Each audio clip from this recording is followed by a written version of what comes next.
করবো বাল, যে আরে বাল আমার বাড়িতে লুট হচ্ছে বাল, গাড়ি ঘোড়া বাল সবকিছু লুট হয়ে গেছে বাল, জানিয়ে প্যান্টটা আমার কোনো সময় লুট না করে। দাদা হ্যাঁ বসো। তোমার যে তিস্তা নদী ছিল না, হ্যাঁ ওর পাশে যে যে জমিগুলো ছিল হ্যাঁ। সব তো বাল জলে ডুবে গেল। ওই দখল করা জমিন গুলা হ্যাঁ কি করবো, ধান ধুয়ে গেলে যাবে, এখন তুমি যাবে না দিয়ে মার খাবা।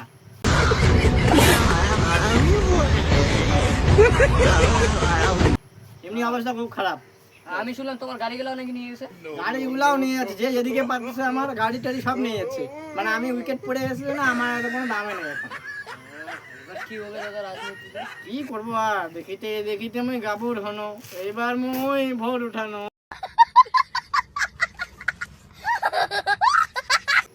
দাদা তোমার কি পুরানো কথা মনে হচ্ছে? নানা কথা মনে পড়ছে, কি করবো এখন, মাথা নষ্ট হয়ে যাচ্ছে। দাদা যাই না, এবার তোমার সাথে থাকলে আমিও মায়ের খাবো। যাও যাও যাও, তুমি আগে লুকায় পড়ো। হ্যাঁ হ্যাঁ হ্যাঁ আমি দেখি কি করা যায় আমাদের।